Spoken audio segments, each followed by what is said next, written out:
আল্লাহ বলে। রব এই পৃথিবীর জমিনে মানুষদেরকে জানিয়ে দিলেন, হে মানুষেরা, তোমরা আজকে সম্পদ অর্জন করছো, এই সম্পদ হাসরের ময়দানে বিন্দু পরিমাণ কাজে আসবে না।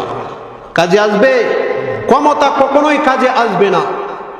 আল্লাহ রাব্বুল আলামিন বলেন, ওয়া আম্মা মান উতিয়া কিতাবাহু বিশিমালি ফায়াকুলু ইয়া লাইতানি লাম উতা কিতাবিয়া।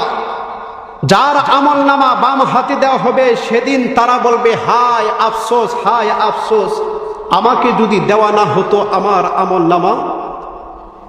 রব সেদিন কাদেরকে আমলনামা বাম হাতে দেওয়া হবে? তাদেরকে আমলনামা বাম হাতে দেওয়া হবে যারা দুনিয়ার জমিনে আল্লাহর নাফরমানি করেছে, রবের হুকুমটা পালন করে নাই, 5 ওয়াক্ত নামাজ সঠিকভাবে পালন করে নাই, নবীর সুন্নাহ আঁকড়ে ধরে নাই। তাদেরকে হাসরের ময়দানে রব তাদের আমলনামা বাম হাতে দেওয়া হবে। রব্বে কাবা সেদিন তাদেরকে বলবে, ইকরা কিতাবাকা কাফা বিনাফসিকাল ইয়াউমা আলাইকা হাসিবা। হে বান্দা, আজকে তোমার আমলনামা পড়ার জন্য তুমি নিজেই যথেষ্ট হয়ে যাইলা। সুবহানাল্লাহ বলে। তোমার আমলনামা পড়ার জন্য আজকে তুমি নিজেই যথেষ্ট, অন্য কেউ পড়ার প্রয়োজন নাই।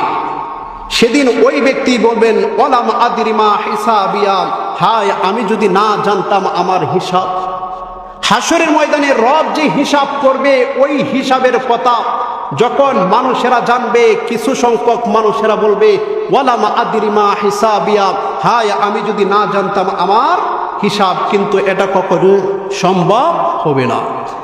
আল্লাহ রাব্বুল আলামিন বলেন, তখন তারা বলবে, ইয়া লাইতাহা কানাতিল কাদিয়া, হায় আমার মৃত্যুই যদি শেষ হয়ে যাইতো, আমি যদি আর কখনো জীবিত না হইতাম।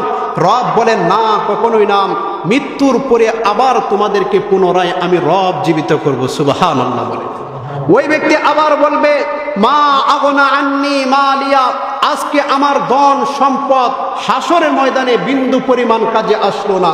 হালাকা আন্নি সুলতানিয়া, আজকে কত লড়াই করে, কত মানুষকে হত্যা করে রাষ্ট্রের চেয়ারে বসেছি, এই রাষ্ট্রের চেয়ার পর্যন্ত হাসরের ময়দানে আমাকে বাঁচাতে পারলো না। রব্বে কাবার পক্ষ থেকে আওয়াজ আসবে, খুযুহু ফাগুল্লু সুম্মাল জাহিমা সল্লু।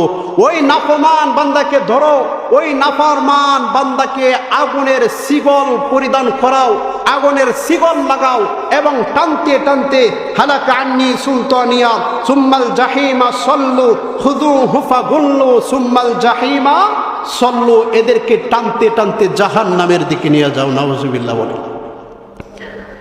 এটা হচ্ছে আল্লাহর পক্ষ থেকে ঘোষণা।